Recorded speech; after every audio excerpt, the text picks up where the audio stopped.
40 Venezuelan fast attack boats swarm USS George Washington, armed speedboats racing at 50 knots, RPGs, machine guns, and anti-ship missiles. Tehran's asymmetric warfare playbook copied to the Caribbean. America's response took 11 minutes. November 14, 2025, 3:22 p.m. Caribbean Sea, 85 miles north of Venezuelan coast. USS George Washington conducts routine flight operations. Nimitz-class carrier, 97,000 tons. Nuclear-powered, 6,000 sailors and aircrew. 65 aircraft on deck. The carrier launches and recovers fighters every 90 seconds. Standard training operations in international waters. Her escort destroyers maintain defensive perimeter at 15-mile radius. Relaxed posture. No immediate threats detected. Then, radar operators notice small contacts emerging from Venezuelan territorial waters. Fast movers. Low radar cross-section, heading directly toward the carrier battle group. 40 contacts. Swarm formation. Attack profile unmistakable. Venezuela purchased the boats from Iran 6 months earlier. Paycop the second-class fast attack craft, 52 feet long. Fiberglass construction. Twin diesel engines produce 1,400 horsepower. Maximum speed 52 knots. Each boat carries crew of 4. Armed with twin 23mm cannons. 4 RPG-7 launchers. 2 Nasr-1 anti-ship missiles. Iranian copies of Chinese C-701 weapons. 20-mile range. 65-pound warheads, not enough to sink a carrier, but enough to damage flight deck, kill crew members, create propaganda victory.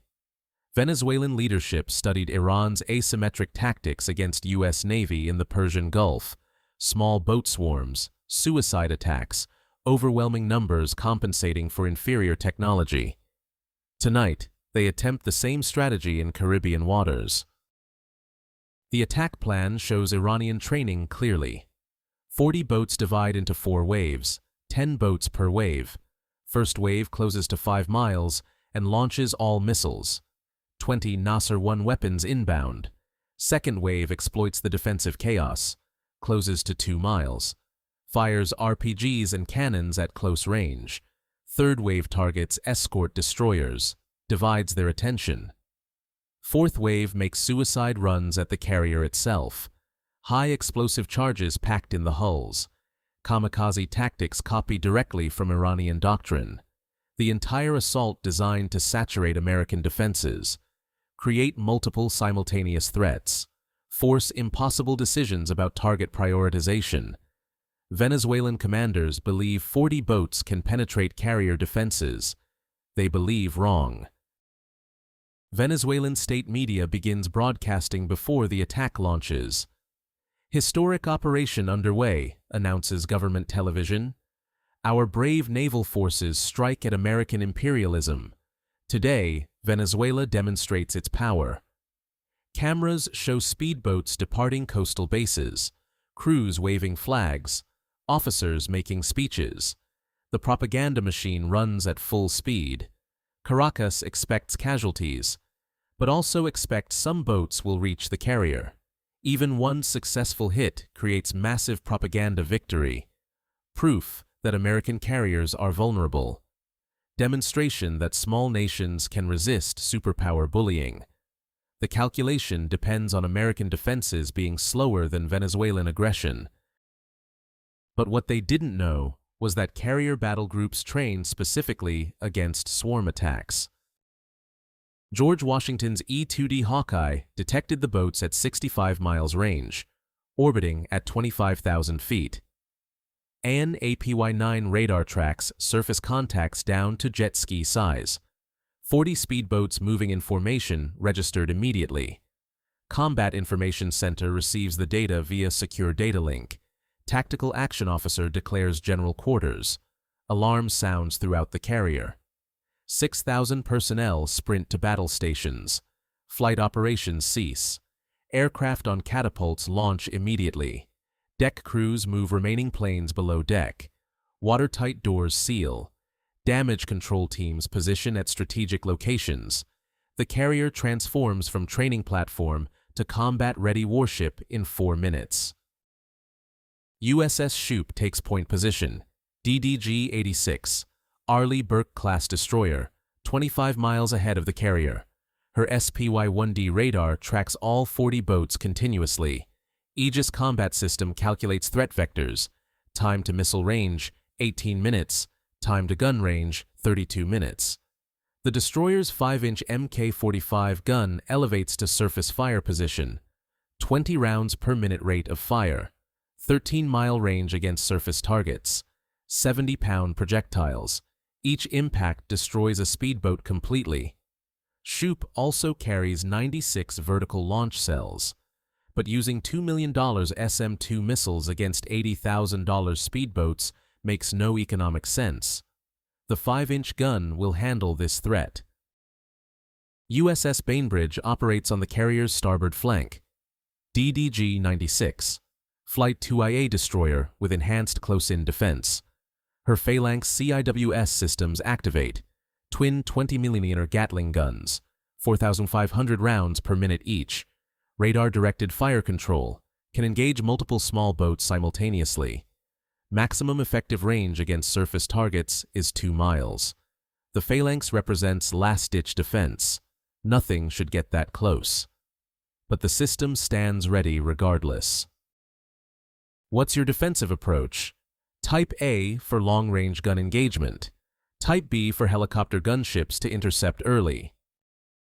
At 3:28 p.m., 6 minutes after detection, MH-60R Seahawk helicopters launch from both Shoup and Bainbridge, 4 helicopters total, each loaded with AGM-114 Hellfire missiles, laser-guided, 100-pound warheads, originally designed for tanks, devastating against small boats.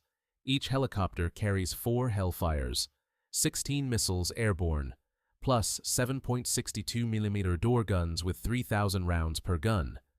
The Seahawks race toward the Venezuelan swarm at 180 knots. Flight time to intercept, 8 minutes. They'll engage the speedboats 40 miles from the carrier, long before missiles can launch, long before guns achieve range. Venezuelan boats maintain attack formation, spread across 3-mile front. Each boat bouncing through ocean swells at maximum speed. Crews check weapons, load RPGs, arm missiles. Their commanders brief final attack sequence via radio. First wave launches missiles at 5 miles. Second wave closes for gun attack. Third wave targets destroyers. Fourth wave rams the carrier. Allah is great. Venezuela will triumph. The religious invocation reveals Iranian influence deeply. Venezuela's socialist government typically avoids Islamic references, but Iranian advisors wrote this playbook. Their rhetoric comes through clearly. At 3:36 p.m., Seahawk helicopters reach firing position, 25 miles from carrier, 15 miles from Venezuelan boats. Pilots activate weapon systems. Laser designators lock onto lead speedboats. Hellfire missiles away. 4 launches simultaneously from 4 helicopters. Smoke trails arc downward. Laser guidance active. Terminal homing begins. The speedboat crews see missiles incoming. Too late to evade. Too fast to escape. Impact. 4 Venezuelan boats disintegrate. Fiberglass hulls shatter. Fuel tanks explode. Crew members thrown into ocean. Burning debris spreads across 200 yards. The helicopters circle and fire again. 4 more Hellfires. 4 more kills. 8 Venezuelan boats destroyed in 90 seconds. The remaining 32 boats scatter. Formation breaks. Disciplined attack pattern dissolves into chaos. Some boats turn back toward Venezuelan coast. Others maintain course toward carrier. Still others circle aimlessly. Radio communications erupt with panicked Spanish. "We're taking fire. Helicopters everywhere. Half our boats are gone." Iranian advisors never prepared them for this. Persian Gulf tactics assumed American defenses would engage closer to the carrier. Helicopter intercepts 40 miles out weren't in the playbook. Venezuelan crews improvise desperately. 12 boats continue toward George Washington, crews committed to the mission, willing to die for propaganda victory. They push throttles to maximum. 52 knots through rough seas. Boats slam through waves. Crews hold on. Weapons ready. At 3:39 p.m., they cross into USS Shoup's engagement zone, 15 miles from the destroyer. The 5-inch gun opens fire. Thunder echoes across the ocean.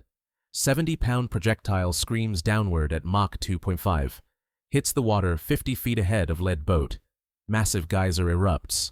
Warning shot. The Venezuelan boats don't slow. Don't turn. Shoup's gun fires for effect. Next round hits a speedboat dead center. The boat explodes. Vaporizes. Nothing remains but burning fuel on the water. The gun fires again. 20-second intervals. Each shot destroys another boat. Methodical. Clinical. Devastating. Seahawk helicopters expend remaining Hellfires. 8 more boats destroyed. Door gunners open fire with M240 machine guns. 850 rounds per minute. 7.62 mm rounds punch through fiberglass hulls, shred engines, kill crew members. The speedboats have no armor, no protection. They're civilian pleasure boats modified for military use. Machine gun fire tears them apart. 3 more boats sink. Crews abandon ship, jump into ocean water. Helicopters circle overhead. Mark positions for rescue operations. Later, after threat elimination completes. At 3:44 p.m., 9 Venezuelan boats remain active. They split into 3 groups. 3 boats target USS Shoop. 3 boats continue toward George Washington. 3 boats flee toward Venezuelan coast. The carrier battle group engages simultaneously. Bainbridge's 5-inch gun fires on the fleeing boats. 13-mile range. 3 rounds. 3 kills. Escaping is not an option. Shoop engages boats targeting her. Close range now. 4 miles. The destroyer's 25mm Bushmaster cannons activate. Rapid fire. 200 rounds per minute. High explosive incendiary ammunition. 2 boats shredded in 30 seconds. Third boat fires its Nasser 1 missiles desperately. 2 launches. Missiles skim wavetops, heading toward Shoop. Sea skimming profile. 500 miles per hour. The destroyer's Phalanx CIWS tracks automatically. Radar lock. Gatling gun spins to firing speed. 4,500 rounds per minute. Wall of tungsten. First missile disintegrates at 800 yards. Second missile destroyed at 600 yards. Debris splashes into ocean. 0 threat. The speedboat that launched receives 200 rounds of 25mm cannon fire. Nothing remains. 3 boats still race toward George Washington. Final suicide run. 8 miles from carrier. Crews arm explosive charges. Commit to martyrdom. Iranian tactics fully adopted. Venezuelan nationalism mixed with jihadist methodology. Bizarre combination. Deadly intention, but futile execution. At 3:47 p.m., carrier's own defenses engage. Ram launchers activate. RIM 116 rolling airframe missiles. 21 missiles per launcher. 2 launchers on George Washington. Designed for close-in defense against anti-ship missiles. Also effective against small boats. 6 Ram missiles launch. Infrared seekers lock onto hot diesel engines. 3 missiles per boat. Overkill by design. Terminal velocity Mach 2.0. The speedboats never had a chance. 6 explosions. 3 boats vaporized. Suicide mission becomes simple suicide. 0 mission accomplishment. What would you have done as Venezuelan boat commander when helicopters appeared? Retreated immediately? Continued the attack? Comment your decision below. Total engagement time, 11 minutes 22 seconds. Venezuelan boats launched, 40. Boats destroyed, 40. Boats that launched weapons successfully, 1 boat, 2 missiles, both intercepted. American casualties, 0. American vessel damage, 0. Ammunition expended: 16 Hellfire missiles, 6 Ram missiles, approximately 140 5-inch shells, 450 25mm cannon rounds, 12,000 7.62 mm machine gun rounds. Total cost of defensive operation, $1.9 million. Venezuela lost $3.2 million in boats and equipment, plus 160 crew members killed or captured, plus complete humiliation on international stage. The aftermath destroys Venezuelan naval credibility. State media stops broadcasting mid-attack. Cameras showing heroic departure never show the returns. Because nothing returned. Government initially claims victory. American carrier forced to retreat. Satellite imagery proves the lie. George Washington never changed course, never altered speed, continued flight operations throughout. International observers tracked entire engagement. CNN broadcasts helicopter footage of burning speedboats. Al Jazeera interviews rescued Venezuelan sailors. They describe complete massacre, panicked retreat, no chance against American defenses. The propaganda victory becomes propaganda disaster. Iranian advisors face serious questions. Their tactics work in Persian Gulf because geography constrains American maneuver space. Strait of Hormuz narrows to 21 miles. Carriers must transit close to Iranian coast. Small boats hide among civilian traffic and oil tankers. Fast attack becomes viable. But open Caribbean waters offer no such advantages. American carrier operates 85 miles from coast. Helicopters intercept 40 miles out. No hiding places, no civilian traffic for cover. Iranian tactics failed completely when applied to different geography. Tehran's military reputation suffers accordingly. If you're getting value from this tactical breakdown, show your appreciation by subscribing and hitting that notification bell for future military analysis. The tactical analysis reveals multiple Venezuelan failures. First, attacking a carrier battle group in open water gives every advantage to the defense. Radar detection at 65 miles. Helicopter intercept at 40 miles. Gun engagement at 15 miles. The carrier never in actual danger. Second, small boats cannot survive against modern weapons systems. Hellfires designed for armored vehicles obliterate fiberglass speedboats. 5-inch naval guns destroy them with single hits. Even machine guns prove lethal. Third, saturation tactics require overwhelming numbers. 40 boats insufficient. Iran uses hundreds of boats in their Gulf scenarios. Venezuela couldn't muster enough vessels for realistic threat. Fourth, crew training proved inadequate. Panic and retreat when facing resistance indicates insufficient psychological preparation. American performance demonstrated opposite characteristics. Layered defense engaged threats at maximum range. Helicopters first. Destroyer guns second. Carrier missiles last. Each layer independently capable of defeating entire attack. Coordination between platforms proved seamless. E-2D Hawkeye providing targeting data. Aegis combat system managing engagement sequences. Helicopters and ships communicating continuously. Network-centric warfare at its finest. Crew training showed in calm execution. No panic. No confusion. Methodical destruction of each threat. Professional military performance against amateur attackers. The financial costs tell stark story.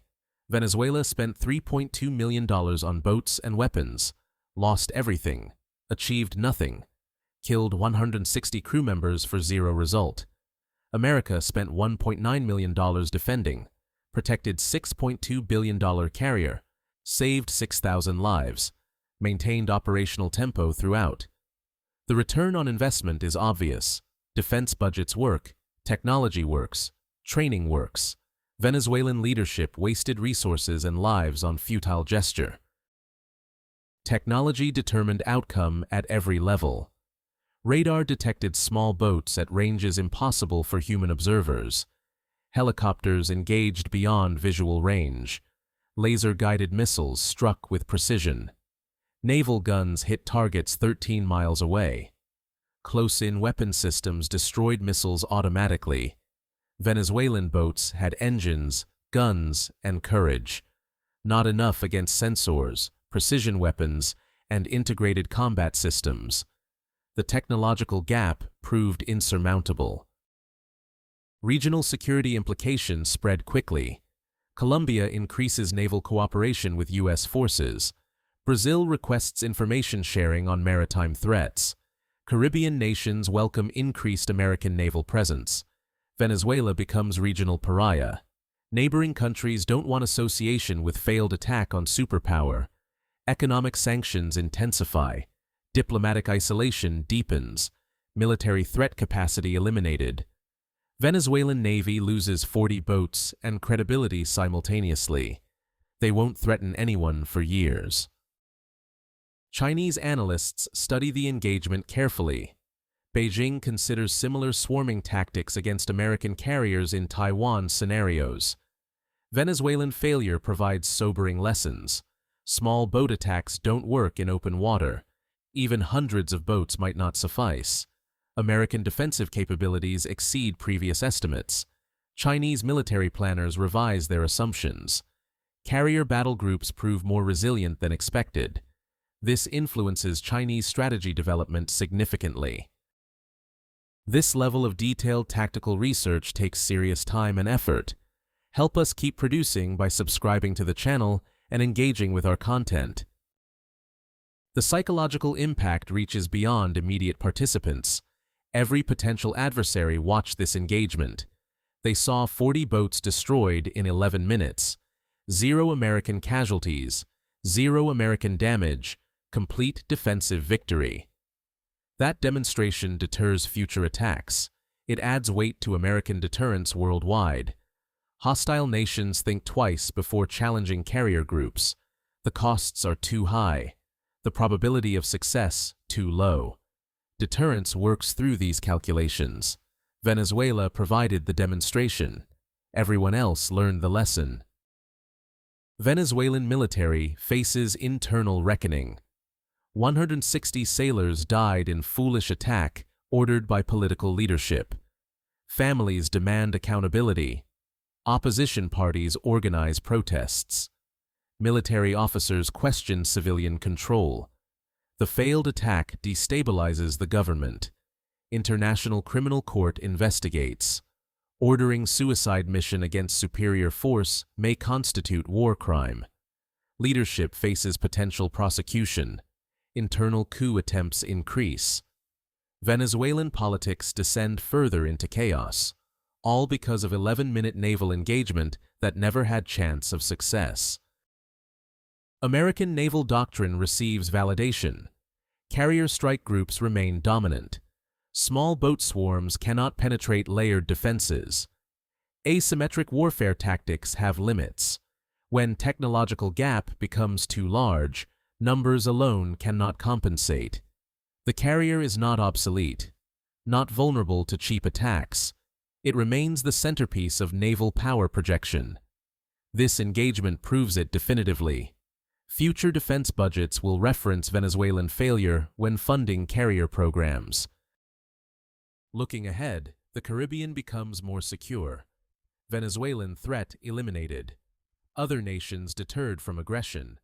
American naval presence welcomed by regional partners. Freedom of navigation maintained. Shipping lanes remain open and safe. Economic activity continues unimpeded. The strategic environment improves significantly, all because Carrier Battle Group defended itself successfully against reckless attack. The human cost cannot be ignored. 160 Venezuelan sailors died unnecessarily.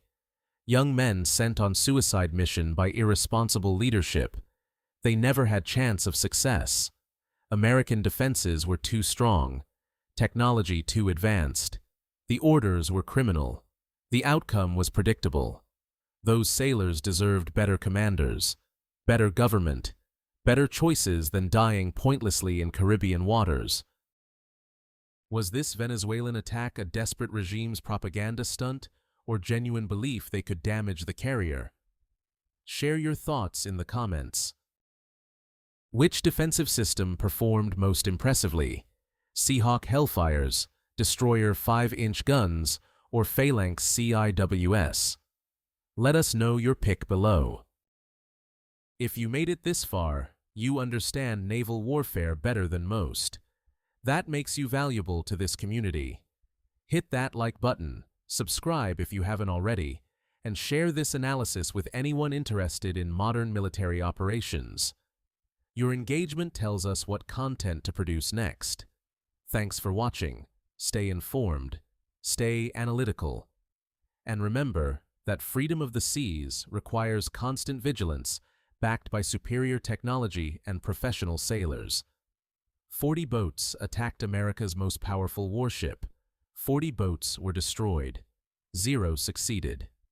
That's not luck. That's overwhelming capability meeting reckless aggression. That's why U.S. Navy carriers still rule the oceans. See you in the next breakdown.